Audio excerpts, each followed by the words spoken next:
हाँ जी बच्चों, ध्यान से सुनिए प्लीज, सभी बच्चे अलर्ट हो जाइए। और अभी जो हम चैप्टर पढ़ने जा रहे हैं उस चैप्टर का नाम है prohibition of insider trading regulations 2015।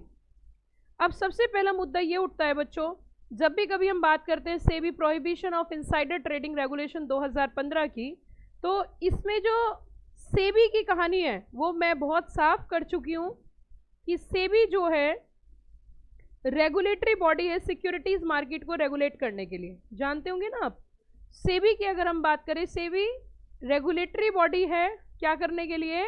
Securities market को रेगुलेट करने के लिए। क्या आज से पहले आपने सेबी शब्द सुना है या सुना है? मैम हमने कक्षा 11वीं में सेबी सुना था और बस एक ही बात याद है, SEBI is a watch dog of investor. Watch और डॉग, बस दो बातें पता हैं। लेकिन अब आपको इस सब्जेक्ट के अंदर एक्सपर्टाइजेशन करनी है सेबी के रेगुलेशंस में और सेबी के प्रोविजंस में। हालांकि सेबी के बारे में डिटेल में भी पढ़ेंगे हम सेबी क्या है, बट अभी हम पढ़ने जा रहे हैं सेबी के बनाए हुए कुछ नियम। और जो सेबी के बनाए हुए नियम हैं, ये जो सेबी है वो एक रेगुलेटरी बॉडी है बच्चों। कौन सी बॉडी है रे? सेबी एक रेगुलेटरी बॉडी है और जितनी भी रेगुलेटरी बॉडीज होती हैं वो बनाती हैं रेगुलेशंस। क्या बनाती हैं? क्या बनाती हैं? उसी के साथ साथ रेगुलेटरी बॉडी सेबी जो रेगुलेट करती है वो सिक्योरिटीज मार्केट को रेगुलेट करती है। तो सिक्योरिटीज मार्केट को रेगुलेट करने के लिए जो रेगुलेशंस बनाती है उन्हें बोलते हैं सेबी रेगुलेशंस। क्या बोलते हैं? मैम हिंदुस्तान के अंदर अकेली सेबी रेगुलेटरी बॉडी है और कोई भी रेगुलेटरी बॉडी है? ऐसी बहुत सारी रेगुलेटरी बॉडीज हैं, जैसे कि आरबीआई। आरबीआई भी अपने आप में एक रेगुलेटरी बॉडी है जो फाइनेंस मैटर्स को, फंड्स को, मनी मार्केट को, इन सबको क्या करती है? रेगुलेट करती है। समझ में आई मेरी बात?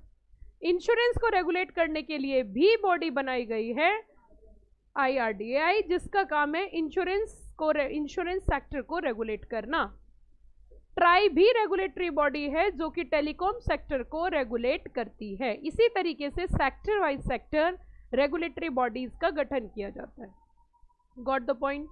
अब अगर आपको कोई भी कंपनी बनानी है जो कि स्टॉक ब्रोकिंग का काम करती है, सिक्योरिटीज मार्केट का काम करती है, तो उसके लिए आपको सेबी के पास जाना ही पड़ेगा और सेबी के रेगुलेशंस का पालन करना ही पड़ेगा। आज हम जिस मुद्दे पे डिस्कशन करेंगे, सबसे पहले आपने देखा यहाँ पे सेबी की बात हुई तो सेबी के बारे में थोड़ा सा मैंने बताया, और दूसरी यहाँ पे रेगुलेशंस की बात हुई तो सेबी क्या है? एक रेगुलेटरी बॉडी और वो क्या बनाती है? रेगुलेशंस बनाती है। ठीक है, अब इसमें जो अगला वर्ड यूज किया बच्चों, वो वर्ड यूज किया प्रोहिबिशन। क्या वर्ड यूज किया है? Now what do you mean by the prohibition? Prohibition का मतलब क्या होता है? प्रोहिबिशन शब्द का मीनिंग क्या होता है? तो प्रोहिबिशन का मतलब होता है बच्चों कंप्लीटली बैन। क्या होना? क्या होना जरा बताना। Completely ban. मैम कोई एग्जांपल देके बता सकती हूँ? हाँ मैं बिल्कुल बता सकती हूँ। आप मेट्रो में ट्रेवल करते हो सारे बच्चे? अच्छा, तो मेट्रो में जब आप ट्रेवल करते हो तो मैं अंतर समझाती हूँ दो शब्दों के बीच में। एक शब्द होता है रेस्ट्रिक्शन, एक शब्द होता है प्रोहिबिशन। हो सकता है आप दोनों के मायने सेम समझे, लॉ में ऐसा नहीं होता। लॉ में हर एक शब्द का अलग मीनिंग होता है, क्योंकि शब्द शब्द करे सब कोई, शब्द के मोल न भाव। एक शब्द मरम करे और एक शब्द करे घाव। क्या बोला मैंने? शब्द शब्द करे सब कोई, शब्द के मोल न भाव। एक शब्द मरम करे और एक शब्द करे घाव। तो यहाँ जो शब्द है, शब्दों की महत्वाकांक्षा है, शब्दों की इंपॉर्टेंस है। मैं आपको एक आपका लाइव एग्जाम्पल देती हूँ जो कि आपकी जिंदगी में हर रोज काम आता है। आप हर रोज देखते हो, आप जब मेट्रो में ट्रेवल करते हो तो मेट्रो स्टेशन के बाहर, हर एक मेट्रो स्टेशन के बाहर कुछ स्टोर रूम, कुछ रूम्स बने होते हैं, लेकिन उसके बाहर लिखा रहता है एंट्रीज रेस्ट्रिक्टेड। देखा आपने? Entries restricted. आप जब मेट्रो स्टेशन पर अपने दोस्तों के साथ ट्रेवल कर रहे हो तो झांक झांक के जाते हो, क्या है इसमें? तो लेकिन उसके ऊपर क्या लिखा रहता है? एंट्रीज। परंतु उसके अंदर कुछ ऑफिसर्स, कुछ एम्प्लॉयज DMRC के आ रहे होते हैं, जा रहे होते हैं, लेकिन आपकी एंट्री वहां पर नहीं होती। मुद्दा उठता है कि रेस्ट्रिक्शन का मतलब किसी का ना जाना होता है या किसी का जाना होता है? किसी का ना जाना या किसी का जाना होता है, या किसी की का भी ना जाना होता है? किसी का जाना, किसी का ना जाना, किसी का भी ना जाना। ये तो मैम आपने फंसा दिया। रेस्ट्रिक्शन का मतलब होता है कि आप उसके अंदर जा तो सकते हो but subject to some conditions. आप अगर उस रूम में जाना चाहते हो तो आपको डीएमआरसी का स्टाफ बनना पड़ेगा, तो आप जा सकते हो। आप स्टाफ नहीं हो तो आप, समझ में आए रेस्ट्रिक्शन का मतलब? जहां भी लॉ में रेस्ट्रिक्शन शब्द इस्तेमाल किया जाए आप समझ लेना वो काम कर तो सकते हैं but subject to some condition. यहां वर्ड यूज किया गया प्रोहिबिशन। क्या वर्ड यूज किया?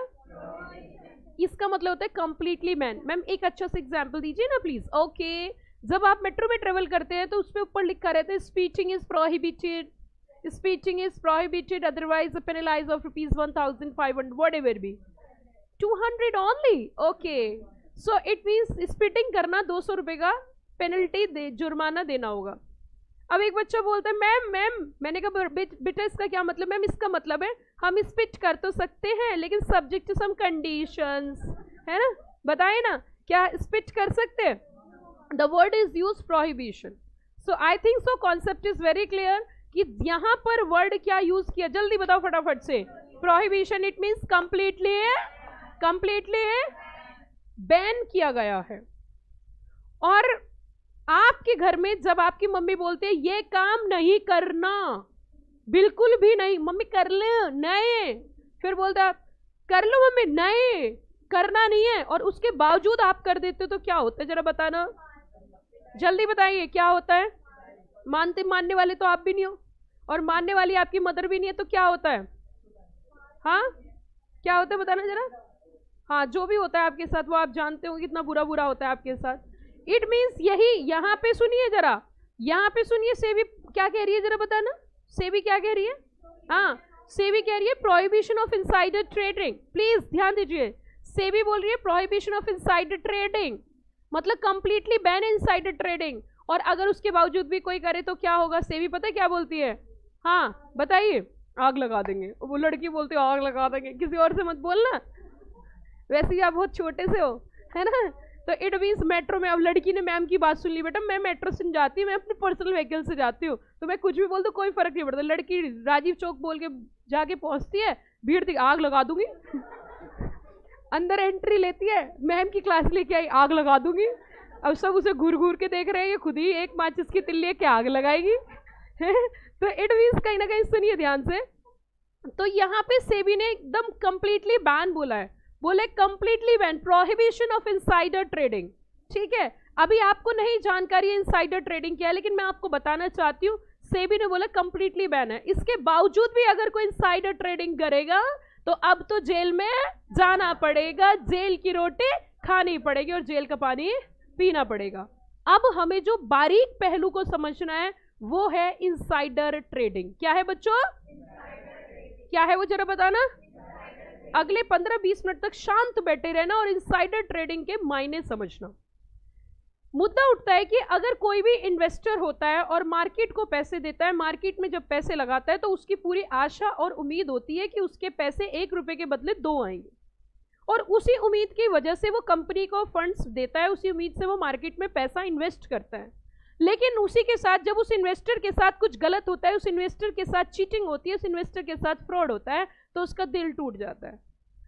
ऐसा ना हो, इन्वेस्टर्स के साथ चीटिंग कैसे होती है वो मैं जरा आपको एक एग्जांपल देके बताना चाहती हूँ। कंपनी होती है और कंपनी के अंदर कंपनी की कुछ इंफॉर्मेशंस होती है। क्या होती है? कंपनी की इंफॉर्मेशंस होती हैं, और इंफॉर्मेशन बच्चों 2 तरीके की होती है। इंफॉर्मेशन कितने तरीके की होती है? 2 तरीके। मेरे साथ साथ करेक्ट होना, इंफॉर्मेशन कितने तरीके की होती है? 2 तरीके की। एक इंफॉर्मेशन पॉजिटिव होती है और दूसरी इंफॉर्मेशन नेगेटिव होती है। इंफॉर्मेशन कितने तरीके की होती है? 2 तरीके की। One is a positive, second one is a negative. Example देखिए बताओ मैम, जैसे कि मैं बताती हूँ, कंपनी के क्वार्टरली प्रॉफिट्स इंक्रीज हो गए, इंफॉर्मेशन पॉजिटिव नेगेटिव?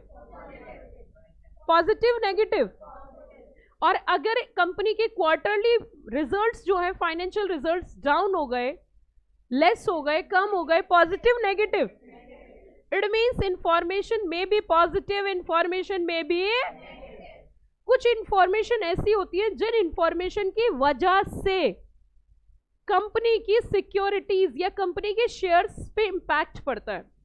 कुछ इंफॉर्मेशन ऐसी होती हैं जिन इंफॉर्मेशन की वजह से कंपनी के शेयर्स पे, कंपनी की मार्केट की सिक्योरिटीज जो होती हैं वो अफेक्ट होती है। तो ऐसी इंफॉर्मेशन को बोला जाता है प्राइस सेंसिटिव इंफॉर्मेशन। क्या बोला जाता है? एक बार जोर से बताइए, क्या बोला जाता है? Price sensitive information. क्या बोला जाता है? Price sensitive information. ऐसी इंफॉर्मेशन जिस इंफॉर्मेशन से सिक्योरिटीज, जिस इंफॉर्मेशन से शेयर्स के प्राइस अफेक्ट हो रहे हैं। ठीक है, it may be positive, it may be negative. अब मुद्दा उठता है कि जब पॉजिटिव इंफॉर्मेशन तो शेयर्स के प्राइस बढ़ जाते हैं और इंफॉर्मेशन नेगेटिव है तो शेयर्स के प्राइस, जिसके पास वो इंफॉर्मेशन पहले होती है वही उसका फायदा उठाता है। अब अगली बात सुनो, अगर वो इंफॉर्मेशन सबको पता है, मार्केट में आ गई, मार्केट में पब्लिश कर दी, तो वो हो गई पब्लिश्ड प्राइस सेंसिटिव इंफॉर्मेशन। क्या हो गई बच्चों? Publish price sensitive information. परंतु अगर वो इंफॉर्मेशन मार्केट में अभी पब्लिश नहीं है, मार्केट में अभी पब्लिश नहीं है, तो उसे बोला जाएगा अनपब्लिश प्राइस सेंसिटिव इंफॉर्मेशन। क्या बोला जाएगा? क्या बोला जाएगा? Unpublished price sensitive information. वो प्यार से बोलेंगे यूपीएसआई। क्या बोलेंगे? क्या बोलेंगे? यूपीएसआई। It means UPSI. जब भी मैं चैप्टर के अंदर यूपीएसआई बोलूं आप समझ जाना, यूपीएसआई बोले तो अनपब्लिश्ड प्राइस सेंसिटिव इंफॉर्मेशन। क्या बोला मैंने, जरा बताना? Unpublished price sensitive information. एक बार फिर से, unpublished price sensitive information. Got the point? अब अगली बात सुनिए, अनपब्लिश्ड प्राइस सेंसिटिव इंफॉर्मेशन के बेसिस पे गलत फायदा कैसे उठाया जा सकता है, वो इंफॉर्मेशन अब मैं यहाँ पे आपको बारीकी से कनेक्ट करूंगी और आप कनेक्ट होना। मान के चलो अनपब्लिश्ड प्राइस सेंसिटिव इंफॉर्मेशन जो है वो कंपनी के पास है, और कंपनी के भी स्पेसिफिकली बोर्ड ऑफ डायरेक्टर्स के पास है, क्योंकि जब फाइनेंशियल रिजल्ट्स प्रिपेयर होते हैं एंड फाइनेंशियल रिजल्ट्स क्लोज होते हैं, डिक्लेयर होते हैं, तो उसके लिए मीटिंग की जाती है बोर्ड ऑफ डायरेक्टर्स की। किसकी मीटिंग की जाती है? किसकी की जाती है? Board of directors. अब ये प्राइस सेंसिटिव इंफॉर्मेशन है, बोर्ड ऑफ डायरेक्टर्स को पहले ही पता चल गया कि भैया ऐसे ऐसे जो फाइनेंशियल रिजल्ट्स हैं वो डाउन है, पहले ही पता चल गया, लेकिन अब ये बात मार्केट में पता नहीं चली, अनपब्लिश्ड है। उसके बेसिस पे अगर कंपनी का कोई भी इंसाइडर, क्या बोला मैंने, कंपनी का कोई भी इंसाइडर अगर ट्रेडिंग करता है, कोई भी इंसाइडर क्या करता है? ट्रेडिंग करता है। कोई भी इंसाइडर क्या करता है? ट्रेडिंग करता है। इसे इंसाइडर ट्रेडिंग बोला जाता है। क्या बोला जाता है? Insider trading. मैम कैसे, जरा एक बार बताइए। मान के चलिए कंपनी के किसी इंसाइडर ने, अभी मैं डीप में नहीं जा रही, किसी इंसाइडर ने यूपीएसआई के बेसिस पे मार्केट में से जो शेयर थे वो बिकवा दिए, या क्वार्टरली प्रॉफिट्स इंक्रीज होने वाले थे, उसे इस बात की जानकारी थी, अभी मार्केट में जब तक वो इंफॉर्मेशन पब्लिश नहीं हुई तो सिक्योरिटीज शेयर के प्राइस 100 रुपये था, तो 100 रुपये में शेयर खरीद लिए। मार्केट में जैसी ये इंफॉर्मेशन पब्लिश हुई, इस कंपनी के तो प्रॉफिट्स बढ़ गए हैं, तो शेयर के प्राइस बढ़ के 150 हो गया, 150 रुपये। अब उसने क्या किया? अपने सारे शेयर बेच दिए, 100 में खरीदे और 150 में बेच दिए। क्या इससे कुछ सिलेक्टेड लोगों को फायदा हुआ? क्या उन लोगों को फायदा हो जिनके पास इंफॉर्मेशन थी? क्या ये प्रैक्टिस सही है, गलत है? क्या ये अनएथिकल प्रैक्टिस है कि नहीं है? इट मींस ये तो साजिश हो गई एक तरीके से, कंपनी की खुद ही इंफॉर्मेशन के बेसिस पे ट्रेडिंग कर रही है। क्या ऐसी इंफॉर्मेशन पहले से ही पता होनी चाहिए, नहीं होनी चाहिए? क्या इस इंफॉर्मेशन की जानकारी स्टॉक एक्सचेंज के पास जानी चाहिए, नहीं जानी चाहिए? क्या कंपनी में जब भी इस तरीके की कोई डिस्कशन होगा, कोई भी फाइनेंशियल रिजल्ट्स आने वाले होंगे, उसकी बोर्ड मीटिंग होगी, इसकी इंफॉर्मेशन पहले से स्टॉक एक्सचेंज को बताएंगे कि नहीं बताएंगे? यस और नो? अगर इस बात की जानकारी पहले से ही, इस बात की जानकारी पहले से ही स्टॉक एक्सचेंज को होगी जहां पे उस कंपनी के शेयर्स लिस्ट है, तो स्टॉक एक्सचेंज ऑलरेडी अलर्ट हो जाएगी। अलर्ट किस तरीके से हो जाएगी? अब मैं यहाँ पे आपको 3 चैप्टर कनेक्ट करूंगी, ध्यान देना मेरी बात पे। जब ये इंफॉर्मेशन स्टॉक एक्सचेंज के पास पहले इन्फॉर्म करनी पड़ेगी, इंटीमेट करनी पड़ेगी फाइनेंशियल रिजल्ट्स का डिस्कशन होने से पहले, या मैं बोल सकती हूँ unpublished price sensitive information discuss होने से पहले आपको ये जानकारी किसे देनी पड़ेगी? स्टॉक एक्सचेंज को।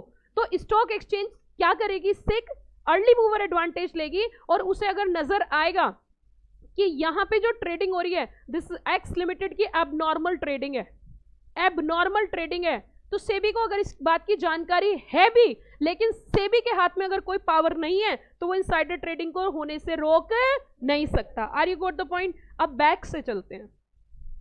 जब भी कंपनी में इस तरीके की इंफॉर्मेशन डिस्कस होती है, प्राइस सेंसिटिव इंफॉर्मेशन का डिस्कशन होता है, it is a mandatory requirement on the part of company to give prior intimation about that information to the stock exchange where the securities are listed as per the LODR regulations. As per the, ये listed company का disclosure है, जिस company के shares की listing हो रखी है, जो लिस्टेड कंपनी है, उसके पार्ट की जिम्मेदारी है कि उस कंपनी को इस चीज की जानकारी पहले से पहले ही स्टॉक एक्सचेंज को देनी पड़ेगी। स्टॉक एक्सचेंज को देनी क्यों पड़ेगी? क्योंकि उस लिस्टेड कंपनी के ऊपर सिक्योरिटीज लॉस के तहत, सेबी रेगुलेशंस के तहत LODR listing obligation disclosure requirement regulations का पालन करना पड़ेगा और पहले से पहले इंफॉर्मेशन डिस्क्लोज करनी पड़ेगी। क्या ये prevention is better than cure है कि नहीं है? ताकि ऐसी घटना घटे ही ना, है ना। अब ये इंफॉर्मेशन मान के चलिए स्टॉक एक्सचेंज के पास है, लेकिन स्टॉक एक्सचेंज के पास कोई हथियार नहीं है, तो क्या इंफॉर्मेशन देना बेकार हो जाएगा? ये जो मैंने LODR बताया, आपके यहाँ पे एक चैप्टर है जिसका नाम क्या है, LODR listing obligation disclosure requirement regulations. अब ये इंफॉर्मेशन दे दी। अब स्टॉक एक्सचेंज ने देखा भैया यहाँ तो अब नॉर्मल ट्रेडिंग हो रही है, तो स्टॉक एक्सचेंज को बड़ी सारी पावर दे रखी है, जैसे कि मैं आपको बताऊंगी कि किस तरीके की पावर है। जैसे आप देखते हो घर में बिजली तेज आ जाती है, लाइट की पावर अगर तेज होती है तो वहां पे कट कर देते हैं, MC गिर जाती है, ऐसे करके बोलते हैं MC डाउन हो गई है। इसी तरीके से सेबी के स्टॉक एक्सचेंज के पास भी पावर दे रखी है कि अगर उसे कभी भी ऐसा लगता है कि कंपनी में जो ट्रेडिंग है वो एबनॉर्मल ट्रेडिंग है, रूट से लीक से हटके ट्रेडिंग है, तो वहां पे स्टॉक एक्सचेंज के पास पावर होती है कि वो वहां पे कुछ देर के लिए ट्रेडिंग को डाउन कर देता है, कट कर देता है।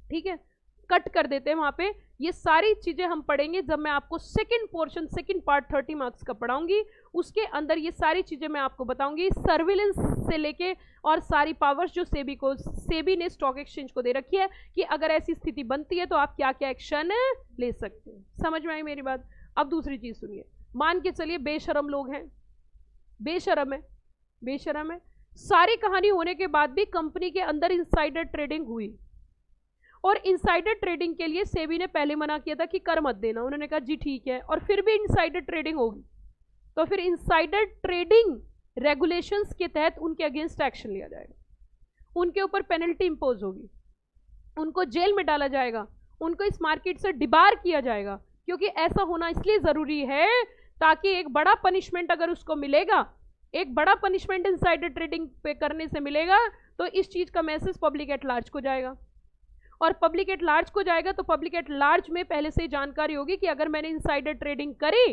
तो इस तरीके की इनसाइडर ट्रेडिंग दोबारा से रिपीट ना हो। अब ये हर एक लिस्टेड कंपनी को, जितनी भी लिस्टेड कंपनीज हैं, उन सभी कंपनीज के ऊपर ये रेगुलेशंस का पालन करना कंपलसरी है। और इन रेगुलेशंस के तहत क्या क्या किया जाएगा ये बताया जाएगा। इनसाइडर कौन होता है जी, इनसाइडर किससे बोलेंगे। अब खाली इनसाइडर से काम नहीं चलता, मान के चलो मैं किसी कंपनी में कंपनी सेक्रेटरी हूं तो मैं इनसाइडर हो गई, लेकिन मेरे रिलेटिव, मेरे लाइफ पार्टनर वो डीम टू बी कनेक्टेड हो गए, यस और नो, तो खाली इनसाइडर नहीं कवर किया। यहां पर इस चैप्टर के माध्यम से इंस्टीट्यूट ऑफ कंपनी सेक्रेटरीज चाहती है कि मेरे जो स्टूडेंट हैं, मेरे जो बच्चे हैं, जो होने वाले भविष्य के मेंबर हैं, जो कि लिस्टेड कंपनीज में एक्सपर्ट रोल प्ले करेंगे, उनको इसकी तमाम जानकारी हो कि इनसाइडर किसे बोला जाएगा। अब इनसाइडर का मतलब क्या होगा, खाली इनसाइडर कवर होगा या इनसाइडर से कनेक्टेड पर्सन भी कवर हो जाएगा, क्या डीम टू बी कनेक्टेड भी कवर कर लेंगे। आप मुझे एक बात बताइए, अगर एक कंपनी को कोई लॉ फर्म अपनी लीगल एडवाइस दे रही है, क्या वो कनेक्टेड नहीं है? कनेक्टेड है कि नहीं? आवाज दे के बताइए, उसके पास इंफॉर्मेशन जा सकती है ना। अगर कोई कंपनी किसी से ऑडिटर अपॉइंट कर रखा है, क्या कनेक्टेड है कि नहीं है? तो ये जो इनसाइडर की डेफिनेशन है, ये अपने आप में बहुत अहम भूमिका इस चैप्टर के अंदर निभाती है। उसी के साथ साथ इनसाइडर ट्रेडिंग के तहत इन्होंने रेगुलेशंस में कहीं पर जगह जगह ये भी बात बोली है कि अगर इनसाइडर ट्रेडिंग ना हो, उसके लिए आप क्या कर सकते हो। एक चाइनीज वॉल पॉलिसी की बात करी।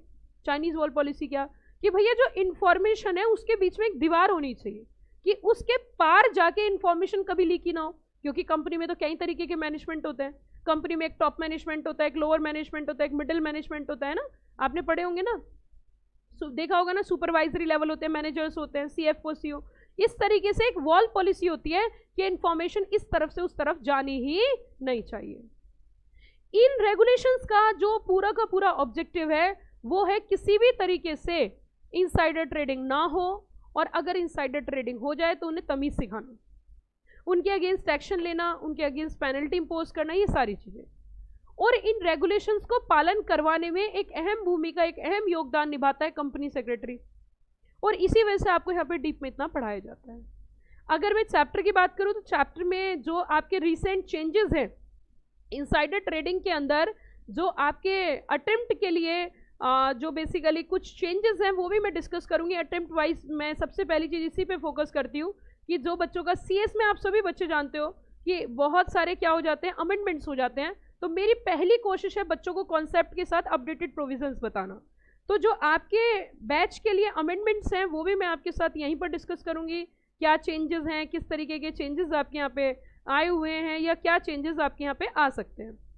तो एक रेगुलेशन नया इन्होंने यहाँ पे ऐड किया है, अभी के नॉलेज के लिए मैं बता देती हूँ। एक पिछले अटेम्प्ट से इन्होंने एक रेगुलेशन ऐड किया है जिसका नाम रेगुलेशन 7D है। तो इसमें जो नई चीज ऐड हुई है, एक तो रेगुलेशन 7D ऐड हुआ है और एक हिंदुस्तान लीवर का लिमिटेड का केस है वो ऐड हुआ है। तो वो दोनों चीज़ें ही मैं आपके साथ बड़े अच्छे तरीके से, बड़े बेहतरीन तरीके से डिस्कस करूंगी, और मैं आपको ये भी बताऊंगी कि वो नया रेगुलेशन क्यों ऐड किया गया, उसके पीछे का रीजन क्या था, वो क्यों ऐड किया। देखो जब भी कभी आप देखो ABCDEF इस तरीके की चीजें जहां पर भी होती है, आप ये समझ जाना कि वो अमेंडमेंट्स हैं, ठीक है। तो यहाँ पे जो रेगुलेशन 7D की मैं बात कर रही हूँ वो भी कैसे किया गया है, वो भी उन्होंने रेगुलेशन जो है नया इंसर्ट किया है, ऐड किया है। उसी के साथ यहाँ पर हम कुछ केस लॉज भी डिस्कस करते तो वो केस लॉज भी डिस्कस करेंगे। अच्छा, अब इसके अंदर मैं इस पूरे चैप्टर की बहुत ही ब्यूटीफुल नोटिंग आपको कराऊंगी, ब्यूटीफुल क्रक्स ड्राफ्ट करवाऊंगी, और इस चैप्टर में मैं साथ के साथ एग्जाम के क्वेश्चंस डिस्कस करती जाऊंगी, मतलब जैसे टॉपिक वाइज एग्जाम के क्वेश्चंस डिस्कस करूंगी। और इस चैप्टर में आपके एग्जाम में 3 तरीके से क्वेश्चन पूछा जा सकता है। सबसे ज्यादा चांसेस है इस एग्जाम में जो क्वेश्चन पूछा जाता है वो केस स्टडी फॉर्मेट में, और वो हाईली एक्सपेक्टेड क्वेश्चन होगा एग्जाम के लिए, और उसको मैं लिखकर भी आपको यहाँ पर दिखाऊंगी कि किस तरीके से एग्जाम में क्वेश्चन लिखा जाता है। एक्चुअली क्या है कि हम जब तक अपनी 100% अपने एफर्ट्स नहीं लगाएंगे, अपना पूरा 100% नहीं देंगे, तब तक कामयाबी नहीं मिलेगी, ठीक है। तो इसमें 3 तरीके के क्वेश्चन बच्चों आपसे पूछे जा सकते हैं। जानना चाहोगे कैसे कैसे क्वेश्चन आ सकते हैं। एक क्वेश्चन आपका इनसाइडर ट्रेडिंग के चैप्टर से आ सकता है, शॉर्ट नोट, जो कि डेफिनेशन से क्वेश्चन आ सकता है, जैसे इनसाइडर की डेफिनेशन आ सकती है, डीम टू बी कनेक्टेड की डेफिनेशन आ सकती है। एक क्वेश्चन आपका एग्जाम में इस चैप्टर से जो पूछा जाएगा वो होगा आपका केस स्टडी। केस स्टडी कैसे, जैसे मैं आपको अभी मैंने चैप्टर पढ़ाया नहीं, अभी तो मैं रूट मैप दे रही हूँ चैप्टर का। क्वेश्चन किस तरीके का हो सकता है, एग्जाम का क्वेश्चन बताती हूँ। अब इस समय 2 बजने में 20 मिनट बाकी है, 20 मिनट अभी मेरे पास हैं, तो इट मीन्स हाँ ऐसे मत देखो। तो अब सुनिए जरा ध्यान से, आप मुझे देखते देखते बोर हो जाते हो क्या, हाँ पढ़ते पढ़ते बोर हो जाते हो, बोल रहे हैं यस नहीं चलिए कोई बात नहीं, थोड़े दिन बोर हो जाओ, फिर आपकी फिर मौज ही मौज है, नहीं मौजा ही मौज है फिर तो। अब इसी साल है, अगले साल तो तुम्हारी मौज ही मौज है, प्रोफेशनल में आपको मैं देखने को ही नहीं मिलूंगी, आप चाह कर भी मुझे नहीं देख सकते, चाह कर भी नहीं देख सकते। अब कुछ बच्चे कह रहे हैं मैम आप क्या चली जाओगी, आप क्या पढ़ाओगी, नहीं, क्योंकि सिर्फ लाइव में पढ़ते हैं प्रोफेशनल में, तो आप चाह कर मुझे देख नहीं पाओगे। एग्जीक्यूटिव एक ऐसी क्लास है जिसमें आप देख सकते हो, ठीक है। अब ऐसे मत करो बेटा, हाँ ठीक है कोई बात नहीं। एक्चुअली जो लाइव सेशन मेरा प्रोफेशनल का होता है, जो लाइव सेशन लेता हूँ वो मैं काले पानी से लेती हूँ लाइव सेशन, डेली काला पानी जाती हूँ, वहाँ से फिर आती हूँ। हाँ, अंडमान निकोबार से मेरा लाइव सेशन चलता है, ठीक है। हाँ ठीक है, कोई दिक्कत नहीं, आना जरूर घूमने के लिए। तो इट मीन्स कहीं ना कहीं सुनिए जरा ध्यान से, अगली बात सुनिए। अगला पॉइंट मैं आपको क्या समझाना चाह रही हूँ कि इस चैप्टर के अंदर जो क्वेश्चन है वो 3 तरीके के आ सकते हैं, और केस स्टडी फॉर्म में एग्जाम का क्वेश्चन कैसा हो सकता है वो जरा समझिए थोड़ा सा। क्वेश्चन हो सकता है कि भैया एक कंपनी है, उसकी कंपनी के CFO ने रिजाइन दे दिया, क्या ये price sensitive information, answer is yes. अच्छा, अब दूसरा पॉइंट मैं आपके सामने रख रही हूँ, देखो मैंने चैप्टर नहीं पढ़ाया, या तो बच्चे ज्यादा होशियार है, टीचर ज्यादा होशियार है, आप आंसर कर रहे हो अभी सही। अब दूसरा पॉइंट मैं आपके सामने रखने जा रही हूँ कि RBI ने रेपो रेट इंक्रीज कर दिया, और वो बैंकिंग कंपनी है, तो उसकी वजह से उसका लोन का जो रेट है वो भी इंक्रीज हो गया। क्या ये प्राइस सेंसिटिव इन्फॉर्मेशन है? थप्पड़ पड़ेगा मुंह पे। RBI के नोटिफिकेशन से वो प्राइस सेंसिटिव इंफॉर्मेशन है। अभी इतना लंबा चौड़ा भाषण दिया किस बात का? यही तो बेसिक चीजें होती हैं। RBI ने इंक्रीज किया रेट, उसकी जानकारी सबको है, टीवी पे पहले ही आ जाता है, आता नहीं आता है, तो ये क्या प्राइस सेंसिटिव इंफॉर्मेशन है? कंपनी ने तय किया है कि वो नई कंपनी को एक्वायर करेंगे, क्या ये प्राइस सेंसिटिव इंफॉर्मेशन है? Of course, why not. Company ने तय किया है कि कंपनी किसी दूसरी कंपनी को टेक ओवर करने जा रही है, प्राइस सेंसिटिव इंफॉर्मेशन है। कंपनी ने तय किया है अपनी अंडरटेकिंग सेल करने जा रही है, जा जा जा, क्या प्राइस सेंसिटिव इंफॉर्मेशन है?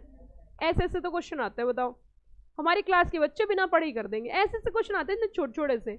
अब आप सोचोगे कि एग्जाम के क्वेश्चन जब इतने इजी होते हैं तो बच्चे फेल क्यों होते हैं, ये सोच रहे होंगे ना, क्योंकि वो प्रीति सिंह क्लासेस में पढ़े नहीं होते, इसलिए वो फेल हो जाते हैं।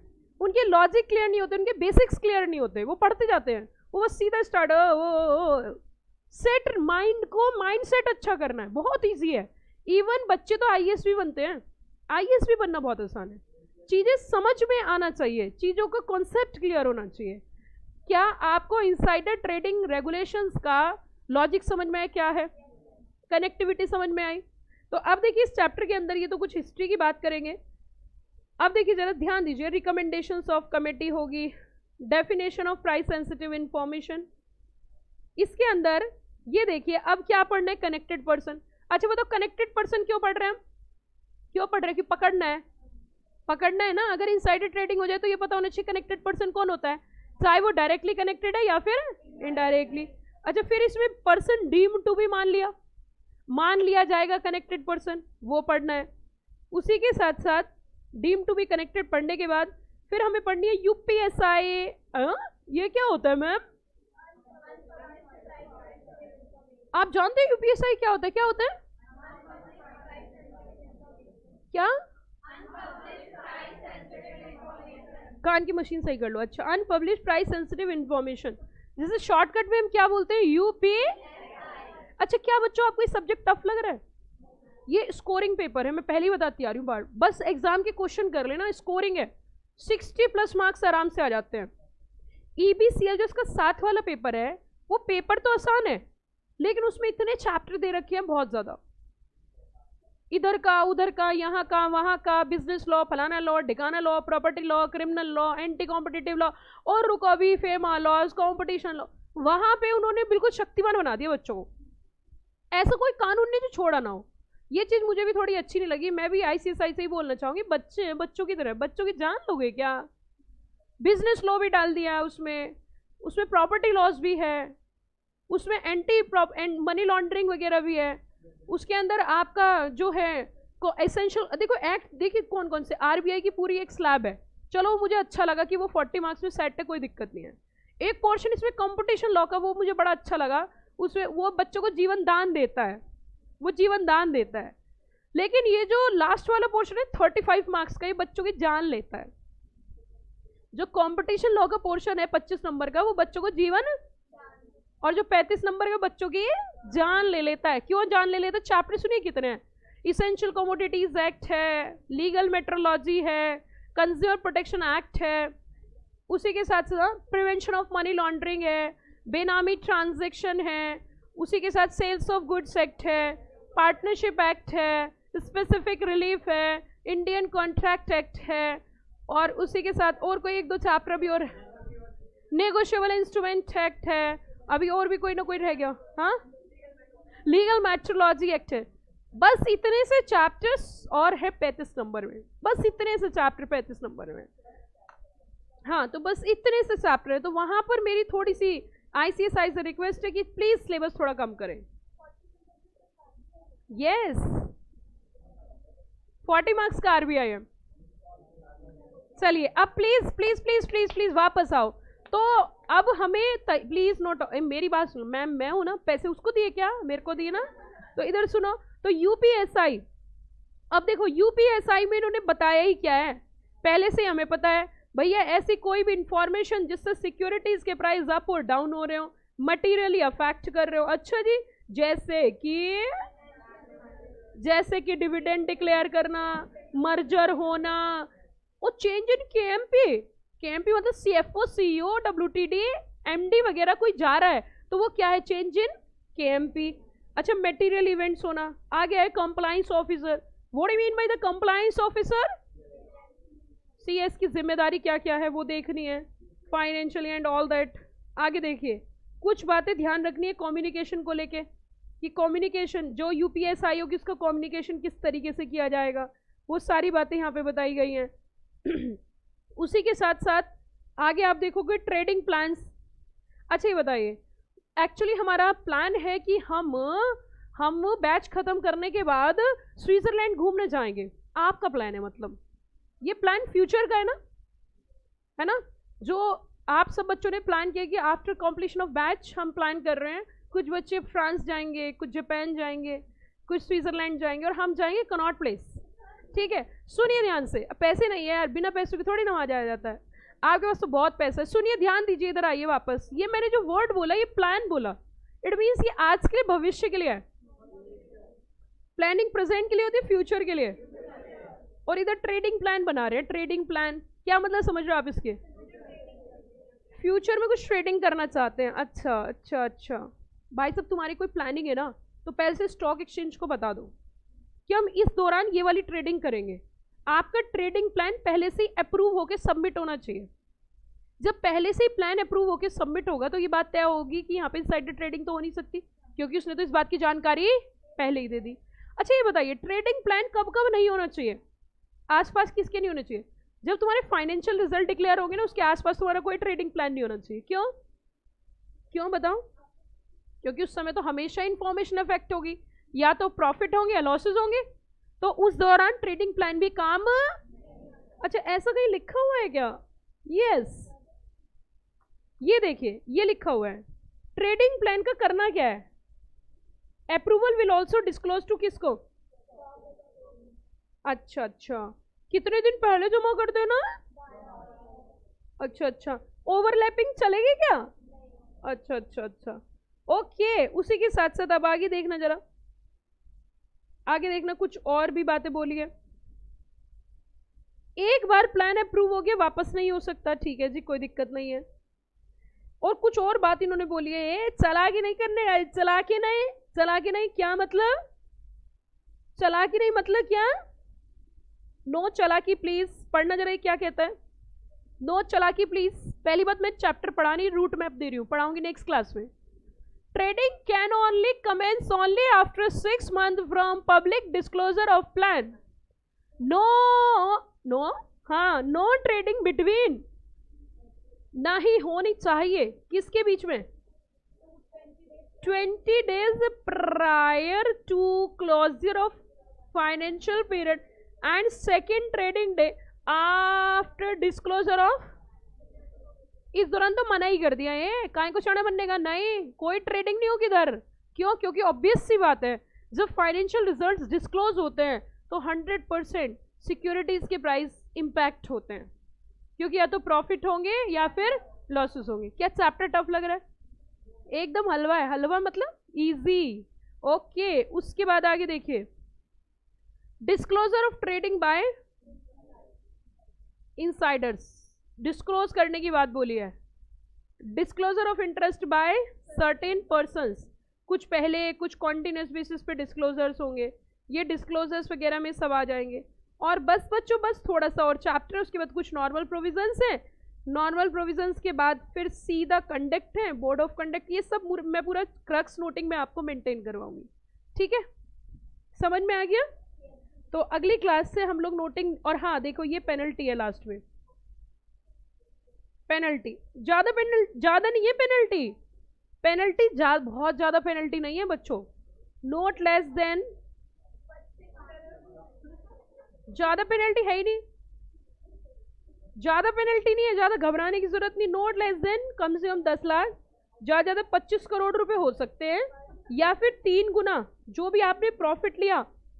मान चलो आपने 1 करोड़ का प्रॉफिट लिया, आपने 1 करोड़ का प्रॉफिट लिया तो 3 करोड़ की पेनल्टी नहीं, 25 करोड़, क्योंकि word is used whichever is higher. और बात यहाँ खत्म नहीं होती, बात यहाँ खत्म नहीं होती बच्चों, यहां से तो बस शुरू होती है, यहां से तो बस शुरू होती है। शैल बी पनिशेबल, अब तो जेल में जाना पड़ेगा, जेल की रोटी खानी पड़ेगी और जेल का पानी पीना पड़ेगा, यहाँ आके खत्म होती है। तो एंटायर चैप्टर को बहुत सुंदर तरीके से ड्राफ्ट करेंगे, साथ के साथ टॉपिक वाइज टॉपिक क्वेश्चन करेंगे, हमारे अटेम्प्ट के लिए जो अमेंडमेंट्स है वो अमेंडमेंट्स इसी में कवर करेंगे और अपना मिशन फतेह करेंगे। ठीक है बच्चों, thank you, have a nice day.